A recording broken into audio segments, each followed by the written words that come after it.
Assalamualaikum warahmatullahi wabarakatuh. Nama saya Diki Ramadhani, nomor NIM 1452000024. Saya Rahmat Catur Permadi, NIM 14522000046. Kita dari Pendidikan Patriotisme kelas ER, dosen pengampu Bapak Edi Wahyudi, SH MSI. Di sini kita akan menjelaskan ancaman integrasi non-militer di bidang ekonomi, yaitu pertambangan ilegal di Indonesia dan permasalahannya. 1. Definisi pertambangan ilegal di Indonesia. Pertambangan ilegal adalah kegiatan penambangan dan penggalian yang dilakukan oleh masyarakat atau perusahaan tanpa memiliki izin dan tidak menggunakan prinsip-prinsip penambangan yang baik dan benar. Pertambangan ilegal, lebih tepatnya penggalian ilegal, pada umumnya dilakukan oleh masyarakat dengan peralatan yang sederhana, tidak berizin, tidak berwawasan lingkungan dan keselamatan, serta melibatkan pemodal dan pedagang.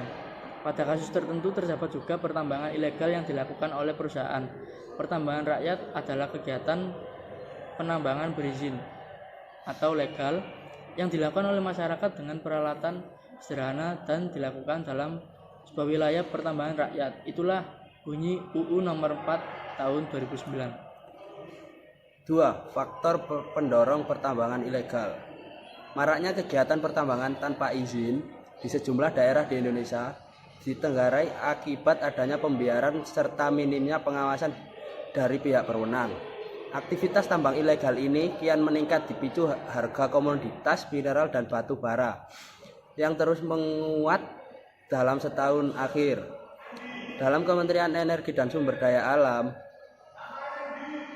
yang dirilis beberapa waktu lalu menyebutkan hingga kuartal 3 2022 terdapat lebih dari 2.700 lokasi di Indonesia. Dari jumlah tersebut, sekitar 2.600-an lokasi merupakan pertambangan mineral dan 96 lokasi merupakan tambang batu bara. Ahmad Reddy.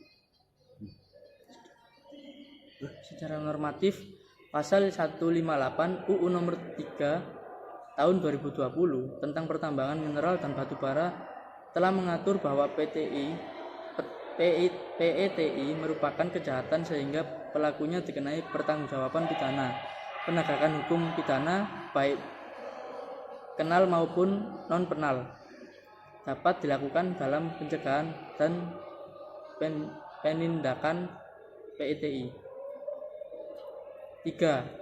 Solusi dari permasalahan agar tidak ada pertambangan ilegal. 1. Pertama, pemerintah perlu melakukan penegakan aturan untuk semua bentuk pelanggaran yang dilakukan oleh kegiatan PETI tersebut, terutama menyasar cukong dan pemodal dan backing yang banyak mengambil keuntungan dari bisnis gelap ini, termasuk penghindaran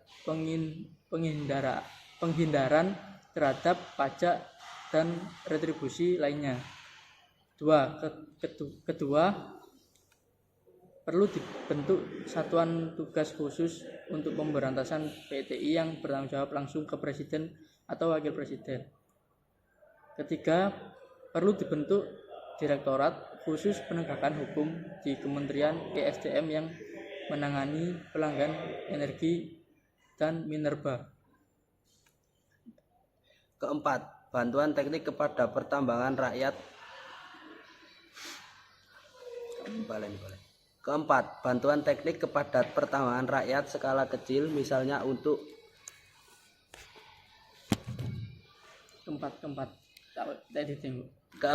bantuan teknik kepada pertambangan rakyat skala kecil, misalnya untuk penambangan emas tanpa merkuri dan teknik penambangan yang lebih efisien.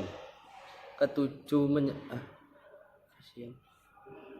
efisien terus. Iki langsung. Kelima, menyediakan akses. Pokoknya nomor mana? Iku gak usah diwaca. Kelima, menyediakan akses untuk peralatan dan bahan yang dibutuhkan dalam operasi pertambangan rakyat skala kecil, serta menyediakan akses resmi pada produk pertambangan rakyat. Terima kasih dari kelompok kami. Wassalamualaikum warahmatullahi wabarakatuh.